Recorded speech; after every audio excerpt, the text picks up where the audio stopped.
The morning sun was barely up when 12-year-old Lily opened her eyes. She stared at the ceiling of her new room, which was really just a small space in the corner of their tiny apartment. The walls were thin, and she could hear the washing machines running downstairs in the laundromat. This was her life now. A new city, a new school, and a new beginning that felt more like an ending. Her family had moved here 3 weeks ago after her father lost his job at the factory back home. He had worked there for 15 years, and then one day, they told him they didn't need him anymore. Just like that. Lily remembered the look on his face when he came home that evening. He didn't cry, but something in his eyes had broken. Her mother took a job cleaning houses now. She left early and came home late, her hands rough and red from all the scrubbing. They never complained in front of Lily, but she heard them talking at night when they thought she was asleep. She heard the worry in their voices, the fear about rent and bills, and how they would make it through the month. Lily got dressed quietly. She put on a blue sweater that used to belong to her cousin. It was a little too big, and the sleeves hung past her wrists. But it was warm and clean. She looked at herself in the small mirror on the wall and tried to smile. Today was her first day at Jefferson Middle School, and she was terrified. She walked into the kitchen where her mother had left a bowl of cereal and a note.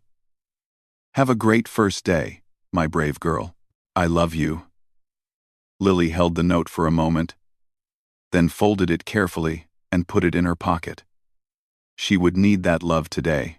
The walk to school took 20 minutes. Lily passed by nice houses with green lawns and shiny cars in the driveways. She passed by kids her age getting dropped off by their parents in expensive vehicles. She kept her head down and walked faster. Jefferson Middle School was bigger than any school she had ever seen. The building was modern and clean, with large windows and a beautiful entrance. Students stood in groups, laughing and talking with their friends.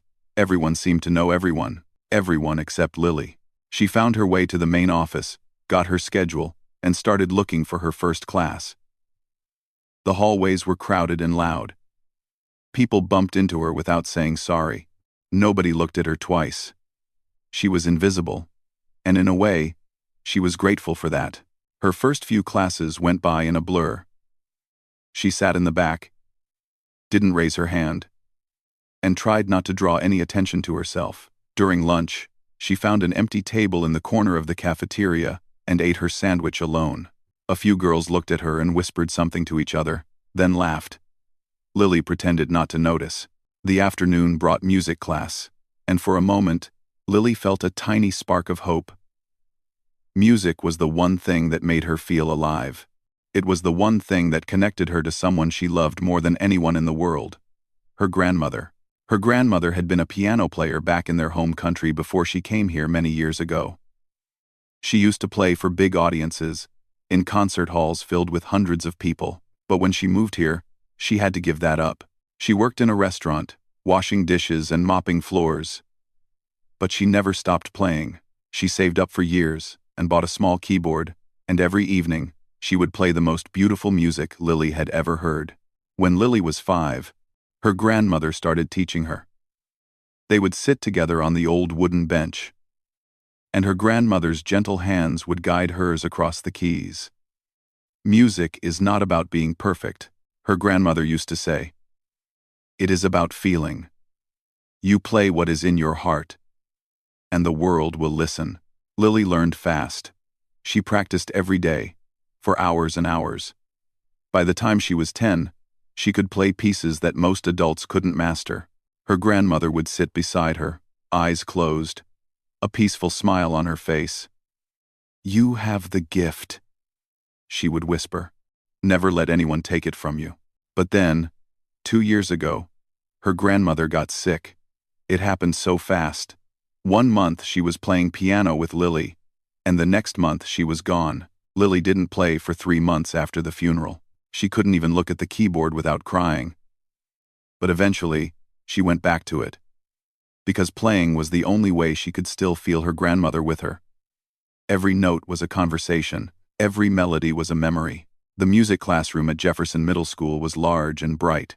There were posters of famous composers on the walls and instruments lined up in neat rows. And in the corner, there was a grand piano. It was beautiful, black and shiny, with keys that looked like they had never been touched by struggling hands. The teacher, Mrs. Park, was a tall woman with perfect posture and cold eyes. She wore expensive clothes and spoke in a voice that made it clear she thought very highly of herself. She stood at the front of the room and looked at the students like she was judging each one of them. "Welcome to music class," she said, not sounding welcoming at all. "I believe music is a discipline that requires dedication, talent, and proper training.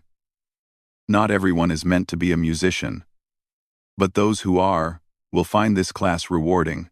She began going around the room, asking students about their musical backgrounds. When she got to a girl named Victoria, who had blonde hair and wore a diamond bracelet, she smiled warmly. "Victoria, I hear you train at the Morrison Conservatory. How wonderful. Your family has excellent taste." Victoria smiled back proudly. "Yes, Mrs. Park.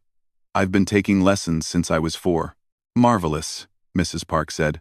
"We're lucky to have someone of your caliber in this class." Lily felt her stomach tighten. She knew what was coming. The teacher was moving down the row, getting closer and closer. Finally, Mrs. Park stopped in front of her. She looked at Lily's worn sweater, her old backpack, her second-hand shoes. Her eyes traveled up and down like she was looking at something unpleasant. "And you are?" she asked. "Lily," she replied, her voice barely above a whisper.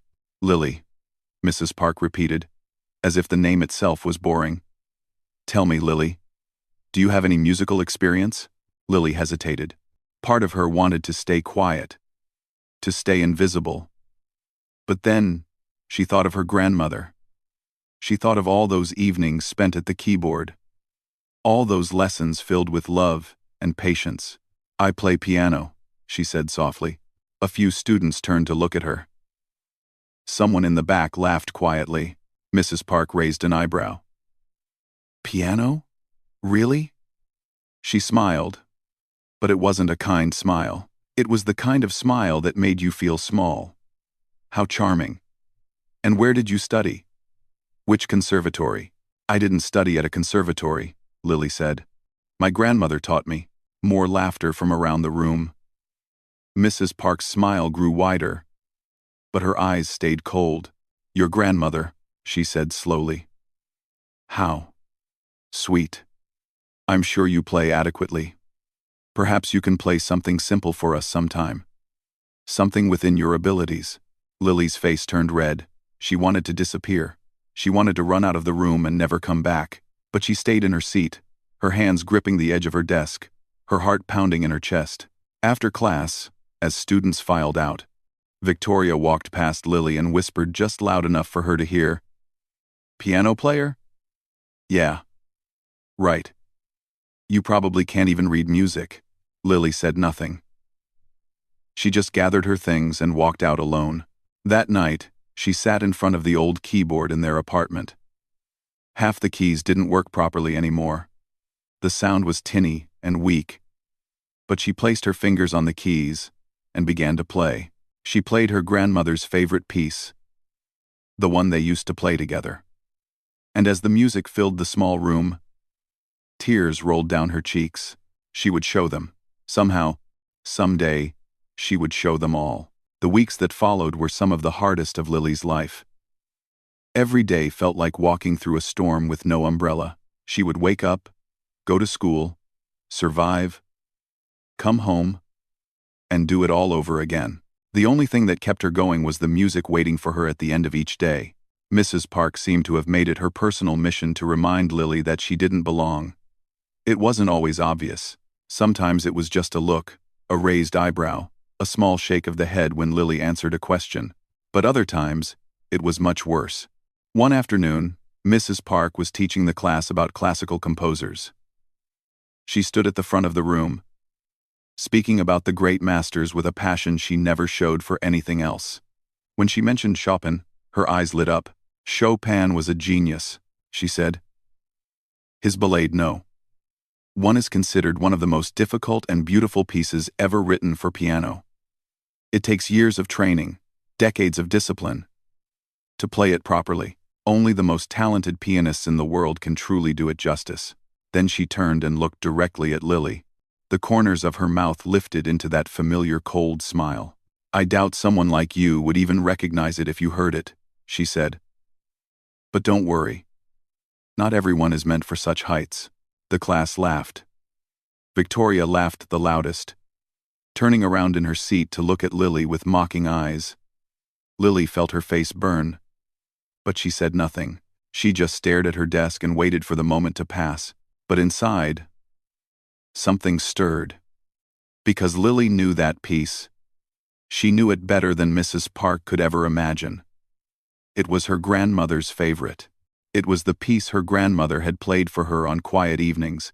The piece, she said, held all the joy and sorrow of life within its notes. Lily had learned to play it when she was 11. It had taken her 8 months of practice, but she had done it. Her grandmother had cried the first time she played it all the way through, but Lily didn't say any of this. She just swallowed her pride and stayed silent.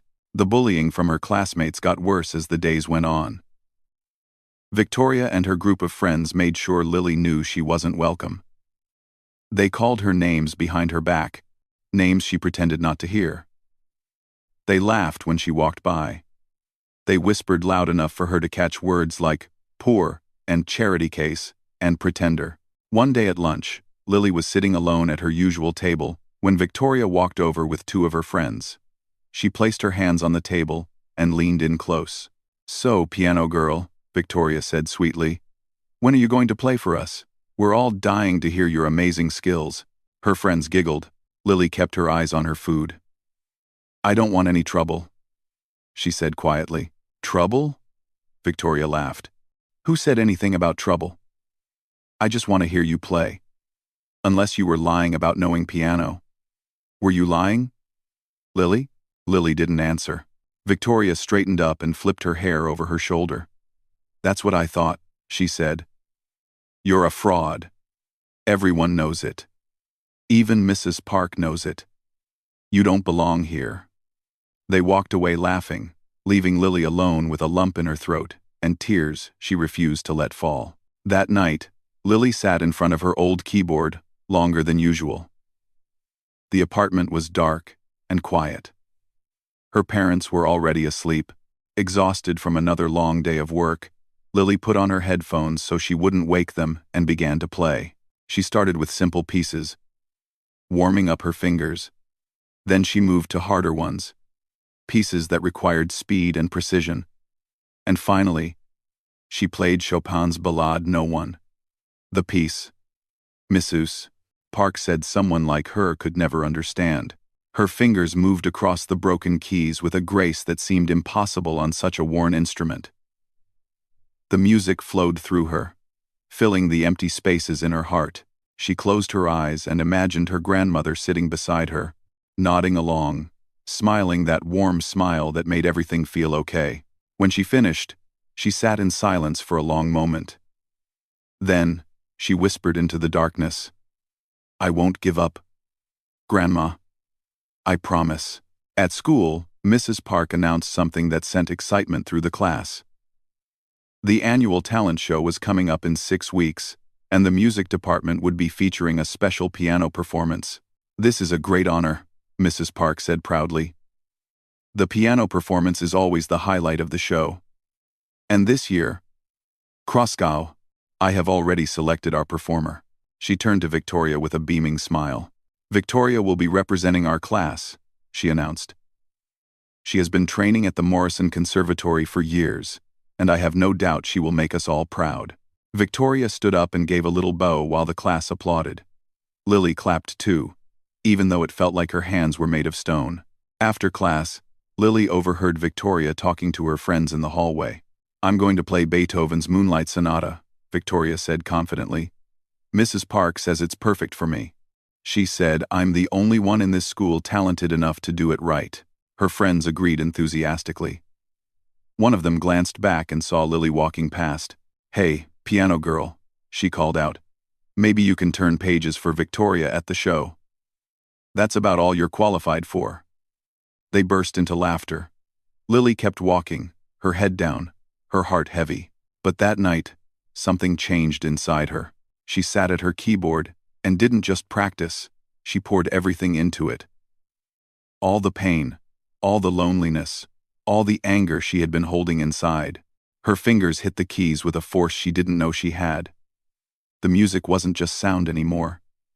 It was a release. It was a cry. It was a promise to herself that she would not let them break her. She practiced for 3 hours straight. When she finally stopped, her fingers were sore and her eyes were wet with tears. But for the first time in weeks, she felt something other than sadness. She felt determination. The next morning, her mother noticed the dark circles under her eyes. "Lily, are you okay?" she asked, placing a gentle hand on her daughter's cheek. "You look tired." Lily managed a small smile. "I'm fine, Mom. Just been practicing a lot." Her mother's face softened.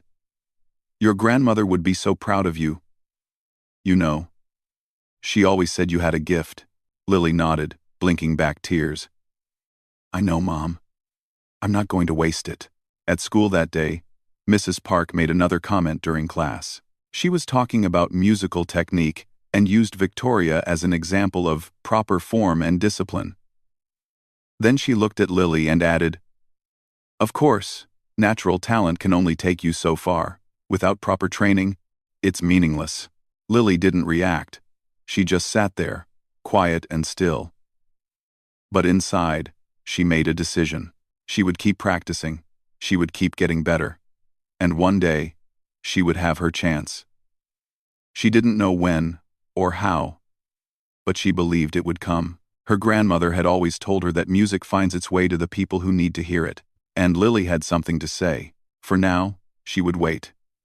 She would practice in the shadows, alone in her tiny apartment, on her broken keyboard with her headphones on. She would play until her fingers ached and her heart was empty of pain, because the day was coming when she would play for real. And when that day came, no one would be laughing anymore. She just had to be ready. 2 weeks before the talent show, everything changed.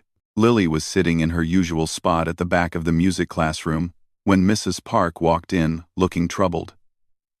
Her face was tight, and she didn't greet the class with her usual air of superiority.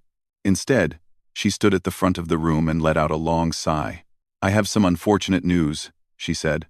"Victoria had an accident over the weekend. She fell during ice skating and injured her wrist. The doctor says she won't be able to play piano for at least 6 weeks." A wave of whispers spread through the classroom. Students turned to each other with wide eyes. Victoria's best friend gasped and covered her mouth with her hand. The room buzzed with shock and concern. Lily sat frozen in her seat. She didn't know how to feel. Part of her felt sorry for Victoria. An injury like that was terrible for any musician. But another part of her, a small, quiet part she was almost ashamed of, felt something else. Something like hope. Mrs. Park raised her hand to silence the class. "This means we need to find a replacement for the talent show performance. The piano piece is the centerpiece of our program. We cannot simply cancel it." She looked around the room, her eyes scanning the faces of her students. "Is there anyone here who can play piano at a competent level? Someone who can learn a piece and perform it in 2 weeks?" Nobody moved. Nobody raised their hand. The room was completely silent. Lily's heart began to pound. She could feel it beating against her ribs like it was trying to escape. Her hands grew sweaty, and she gripped the edge of her desk to steady herself. This was it. This was the moment she had been waiting for without even knowing she was waiting for it. But fear held her back.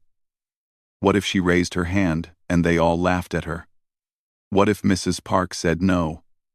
What if she got up there and failed in front of everyone? The thoughts raced through her mind like a tornado, pulling her in every direction. Mrs. Park sighed again. "No one? Not a single student in this class can play piano?" Lily thought of her grandmother. She thought of all those nights spent practicing alone in the dark. She thought of every cruel word Mrs. Park had said, every mocking laugh from Victoria and her friends. She thought of the promise she had made to herself, the promise to never give up, and before she could talk herself out of it, her hand went up. The reaction was immediate. Heads turned, eyes widened. A few students laughed out loud. Someone in the middle row muttered, "You've got to be kidding me, Missus." Park stared at Lily like she couldn't believe what she was seeing. Her eyebrows rose so high they nearly disappeared into her hairline. "You?" she said, her voice dripping with disbelief. "You want to perform at the talent show?" Lily's voice came out small but steady. "Yes, Mrs. Park. I can play." The laughter grew louder. Victoria's best friend turned around in her seat and shook her head. "This is a joke, right? She can barely afford lunch, and she thinks she can play piano?" "That's enough," Mrs. Park said sharply. The laughter stopped, but the smirks remained. "Mrs. Park studied Lily for a long moment. Her expression was unreadable. Finally, she spoke. "Very well," she said slowly. "We will hold an audition tomorrow after school. You can come to the music room and play for me. If you're good enough, you can perform at the talent show. If not, we'll have to find another solution." She paused, and that cold smile returned to her face. "I suggest you prepare something simple, something within your abilities. I wouldn't want you to embarrass yourself." The class snickered. Lily felt her cheeks burn, but she nodded. "I'll be there," she said. When the bell rang, Lily gathered her things and walked out of the classroom as fast as she could. Her mind was racing. What had she just done? She had volunteered to audition in front of Mrs. Park, the woman who had spent weeks making her feel worthless. She had put herself in a position where she could fail publicly, horribly, in front of everyone who already thought she was a joke. But as she walked home that afternoon, something shifted inside her. The fear was still there, but it wasn't alone anymore. There was something else growing beside it. Something stronger. It was the same feeling she had when she played piano late at night. The feeling that she had something to prove. The feeling that she was more than what people saw when they looked at her. That night, Lily didn't sleep. She sat at her old keyboard in the corner of the apartment and began to play. But she didn't play something simple. She didn't play something safe. She played Chopin's Ballade. No one. The piece Mrs. Park had said someone like her could never understand. The piece her grandmother had loved more than any other. Her fingers moved across the keys with purpose and passion. The music filled the small room, soft through her headphones but thundering in her heart. She played the piece from beginning to end, then started over and played it again. And again. And again. She thought about her grandmother as she played. She remembered sitting beside her on that old wooden bench, watching her wrinkled hands dance across the keys with grace and power. She remembered the stories her grandmother told about playing in concert halls, about the feeling of sharing music with hundreds of people at once. She remembered the way her grandmother's eyes would close when she played, like she was traveling somewhere far away, somewhere only the music could take her. "Play from your heart," her grandmother had always said. Technique is important, but it is not everything. The best musicians are the ones who make people feel something. That is what separates good from great. Lily played until her fingers ached. She played until her back was sore from sitting so long. She played until the first light of dawn started creeping through the window, and when she finally stopped, she knew she was ready. She looked at the clock. It was almost 6 in the morning. She had been playing for nearly 8 hours straight. Her body was exhausted, but her spirit was alive in a way it hadn't been for a long time. She thought about what would happen later that day. She thought about walking into that music room, sitting down at that beautiful grand piano, and playing in front of Mrs. Park, the woman who had dismissed her, the woman who had judged her by her clothes and her background and decided she was nothing. Lily wasn't angry anymore. She wasn't scared anymore either. She was calm. She was focused. She knew exactly what she was going to do. She was going to walk into that room and play the most difficult, most beautiful piece she knew. She was going to play it with everything she had. And she was going to show Mrs. Park and everyone else that talent doesn't come from money or fancy schools or expensive lessons. It comes from the heart. It comes from love. It comes from a grandmother who believed in a little girl and taught her that music was the most powerful language in the world. Lily took a deep breath and smiled. For the first time in weeks, she felt like herself again. Tomorrow, she would play. Tomorrow, she would be heard. Tomorrow, everything would change. She just had to survive one more day. The final bell rang, and Lily felt her stomach drop. This was it. The moment she had been preparing for. The moment that could change everything, or confirm what everyone already believed about her. She walked slowly through the hallways toward the music room. Her legs felt heavy, like she was walking through water. Students passed by her, some of them glancing her way with curious smiles. Word had spread about the audition. Everyone knew the poor girl who claimed she could play piano was about to prove herself. Most of them were coming to watch her fail. When Lily reached the music room, she stopped outside the door. Through the small window, she could see Mrs. Park sitting in a chair near the grand piano. Her arms crossed, and her face expressionless. But that wasn't what made Lily's heart stop. The room was full of people. Students had gathered along the walls and in the back of the classroom. There had to be at least 30 of them, maybe more. Victoria's friends were there, whispering to each other and laughing quietly. Even some teachers had come to watch. Everyone wanted to see what would happen. Lily's hands began to shake. This wasn't supposed to be a show. It was supposed to be a simple audition, just her and Mrs. Park. But somehow, it had turned into a spectacle, a chance for everyone to watch her humiliate herself. She thought about turning around. She thought about walking away and pretending this had never happened. She could go home, crawl into bed, and forget she had ever raised her hand in class. No one would blame her. They already expected nothing from her anyway.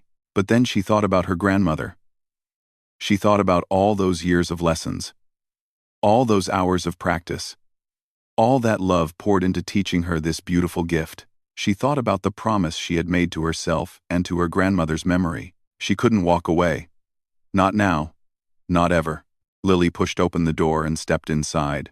The room went quiet. Every head turned to look at her. She could feel their eyes on her, judging her, waiting for her to stumble. She kept her gaze forward and walked toward the piano. Mrs. Park looked up at her with that familiar expression of doubt. "Ah, you actually came," she said. "I wasn't sure you would show up." Lily didn't respond. She just stood beside the piano and waited. Mrs. Park gestured toward the bench. "Well, go ahead. Sit down and play whatever you've prepared. Keep it short. We don't have all day." Someone in the back of the room snickered. Lily heard a girl whisper, "This is going to be so embarrassing." Lily sat down on the bench. The piano was beautiful, more beautiful than anything she had ever played before. The keys were smooth and white, perfectly polished. She placed her fingers gently on them and felt a shock of cold run through her hands. For a moment, she just sat there. The room was completely silent. Everyone was watching, waiting. She could feel their doubt pressing against her like a physical weight.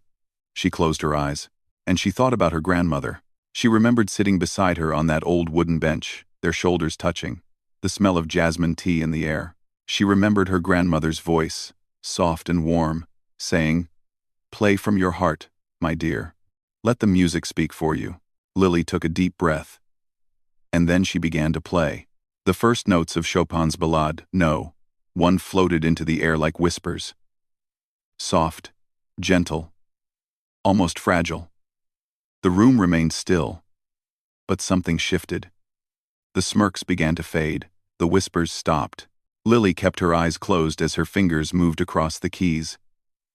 She wasn't thinking about the audience anymore. She wasn't thinking about Mrs. Park or Victoria's friends or anyone who had ever doubted her. She was somewhere else entirely. She was back in her grandmother's living room, playing this same piece while her grandmother listened with tears in her eyes. The music grew stronger. The melody swelled and rose, filling every corner of the room. Lily's fingers danced across the keys with speed and precision that seemed impossible for someone her age. The notes came faster and faster, building toward something powerful and overwhelming. In the audience, mouths fell open. A teacher near the back put her hand over her heart. One of Victoria's friends leaned forward in her seat, her eyes wide with disbelief. Even Mrs. Park uncrossed her arms and sat up straighter, her expression changing from doubt to confusion to something that looked almost like shock. Lily played on. She poured everything into the music. All the pain of the past few months. All the loneliness of being the new girl. All the anger at being judged and dismissed and mocked. But also all the love. The love for her grandmother. The love for the music that had saved her so many times. The love for this moment. Right now. When she was finally being heard, the piece moved through its movements like a story being told. There were moments of quiet sadness. Moments of fierce intensity. Moments of breathtaking beauty. Lily felt every single one of them in her soul. Her fingers never hesitated. Her heart never wavered, and then, slowly, the music began to soften again. The final passage approached, gentle and bittersweet. Lily played the last notes with such tenderness that it felt like a goodbye to her grandmother. A goodbye to the girl who had been afraid. A goodbye to everyone who had ever made her feel like she wasn't enough. The final note hung in the air for a long moment. Then, silence. Complete, absolute silence. Lily opened her eyes. She was breathing hard, her heart pounding in her chest. She looked out at the audience and saw something she never expected to see. People were crying. A teacher in the corner was wiping her eyes with a tissue. A boy near the door was staring at Lily like he had just witnessed something impossible. Victoria's best friend had tears streaming down her cheeks, her earlier mockery completely forgotten. And Mrs. Park. Mrs. Park was sitting perfectly still, her hands gripping the sides of her chair. Her face was pale, and her eyes were wet. She looked at Lily like she was seeing her for the first time. For several seconds, no one moved, no one spoke. The room was held in a kind of sacred stillness, like everyone was afraid to break the spell. Then, from somewhere in the back, someone started clapping. It was slow at first. Just one person. Then another joined in. And another. And suddenly the whole room erupted in applause. People were standing up, clapping, and cheering. Some of them were still crying. The sound filled the music room and spilled out into the hallway. Lily sat at the piano, overwhelmed. She didn't know what to do. She had imagined this moment so many times, but she never thought it would feel like this. She never thought it would feel so big, so real, so life-changing. She looked at Mrs. Park, who was still sitting in her chair, still staring at Lily with that strange expression on her face. The applause continued around them, but for a moment, it was just the two of them. Mrs. Park opened her mouth to speak, but no words came out. She closed it again and just shook her head slowly, like she couldn't believe what she had just heard. Lily didn't need her to say anything. The silence said everything. She had done it. She had played her grandmother's favorite piece in front of everyone who doubted her. She had shown them who she really was. And now, nothing would ever be the same again. As the applause finally began to die down, Lily looked at the piano keys one more time. She smiled softly and whispered under her breath. Words meant only for one person. That was for you, Grandma. The crowd slowly filtered out of the music room. But Lily stayed seated at the piano. Her fingers still rested on the keys, trembling slightly. She wasn't ready to move yet. She wasn't ready to leave this moment behind. When the last student left and the door clicked shut, only two people remained in the room, Lily and Mrs. Park. For a long time, neither of them spoke. The silence hung between them, heavy but not uncomfortable. Something had shifted in that room, and both of them knew it. Finally, Mrs. Park stood up from her chair. She walked slowly toward the piano, her heels clicking softly on the floor. She stopped a few feet away from Lily and just stood there, looking at her with an expression Lily had never seen before. It wasn't cold. It wasn't mocking. It was something else entirely, something that looked almost like shame. "Where did you learn to play like that?" Mrs. Park asked. Her voice was quiet, almost a whisper. Lily looked up at her. "My grandmother," she said. "She was a concert pianist in the Philippines before she came to this country. She taught me everything I know. Mrs. Park closed her eyes for a moment. When she opened them again, they were glistening with tears. "I owe you an apology," she said. The words came out slowly, like they were difficult to say. "I judged you unfairly. From the moment you walked into my classroom, I looked at you and decided who you were. I decided what you were capable of. And I was wrong. I was completely, terribly wrong." Lily didn't know what to say. She had imagined Mrs. Park apologizing many times, but she never thought it would actually happen. She never thought she would see this proud, cold woman standing in front of her with tears in her eyes, admitting she had made a mistake. "I've been teaching for 23 years, Mrs. Park continued. "And in all that time, I have never heard anyone your age play like that. The technique, the emotion, the maturity. It was extraordinary. It was one of the most beautiful performances I have ever witnessed." She paused and took a deep breath. "Your grandmother must have been an incredible woman. And an incredible teacher. You carry her gift inside you. I should have seen it from the beginning. Instead, I let my own prejudices blind me, and for that, I am truly sorry." Lily felt tears welling up in her own eyes. She had waited so long to be seen, to be heard, to be recognized for who she really was. And now, finally, it was happening. "Thank you," she whispered. It was all she could manage to say. Mrs. Park nodded slowly. Then she did something unexpected. She sat down on the bench beside Lily, just like her grandmother used to do. "You will perform at the talent show," Mrs. Park said. It wasn't a question, it was a statement. "And I will make sure everyone knows who you are. Your gift deserves to be shared with the world."